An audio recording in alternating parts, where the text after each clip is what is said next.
Bapa, Putra, dan Roh Kudus. Amin. Allah yang penuh kasih, puji syukur kami aturkan kepadamu. Kami selalu diingatkan akan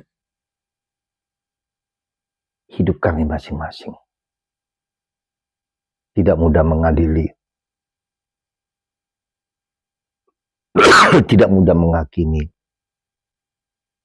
Bantu kami untuk belajar berbelas kasih kepada siapapun, apapun orangnya. Terpujilah namamu kini dan sepanjang segala masa. Amin.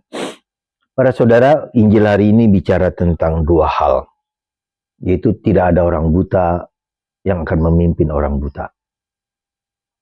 Kalau kita buta, bagaimana kita bisa memimpin orang yang buta ataupun orang yang tidak buta? Yang kedua, kita tidak mudah diajar untuk mengadili, menghakimi orang lain. Kita tidak mudah mengkritik orang lain tanpa kita sendiri menunjuk kelemahan dan keterbatasan kita. Kita diajak untuk terus-menerus introspeksi di dalam kehidupan kita. Pertama, saudaraku terkasih, terutama penting ini bagi seorang pemimpin, yaitu tidak ada seorang buta yang akan memimpin orang buta. Maka kita sebagai pemimpin wajib berusaha tahu, lebih banyak belajar, lebih banyak mengerti, memahami, dan mencari ilmu sebisa dan semampu kita. Itulah prinsip pertama yang harus kita miliki sebagai seorang penganut Kristus. Kalau kita mau mewartakan Kristus, maka kita juga harus tahu tapi juga mengalami Kristus. Menguatkan Kristus. Mewartakan Kristus. Mewartakan kabar gembira.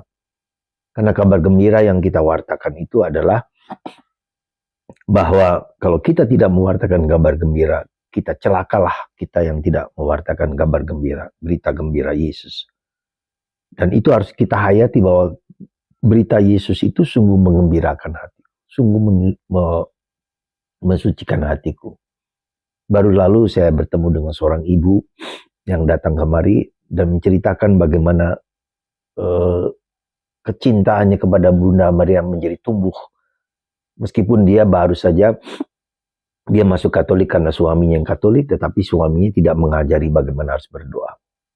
Dan pada suatu saat dia memiliki problem kehidupan yang berat sekali, lalu di hadapan Bunda Maria, di gua Bunda Maria dia duduk dan mengungkapkan semuanya, dan pelan-pelan problemnya selesai dengan sebaik mungkin.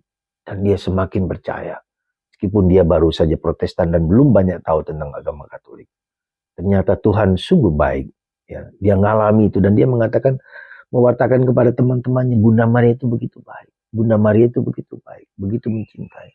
Sukacita. Dia mewartakan itu karena sukacita. Kegembiraan, itu yang pertama. Yang kedua, ini yang saya kira tidak mudah bagi kita.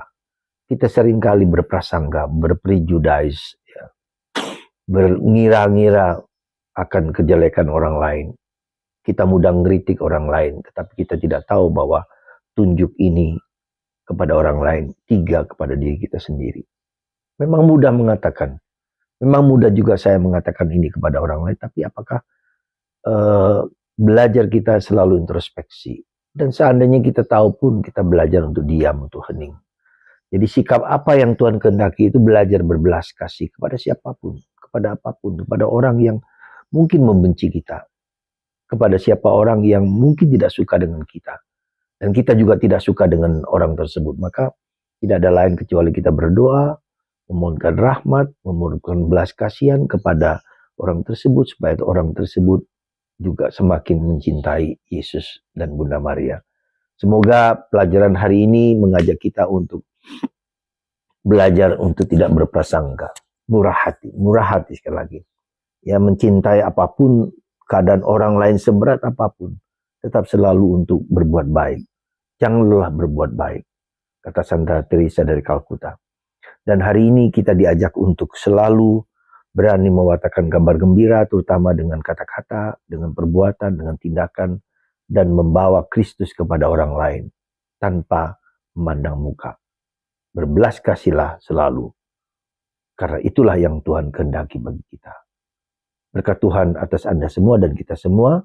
Semoga kita sungguh-sungguh menjadi pelaksana sabda Bapa, Putra, dan Roh Kudus. Amin.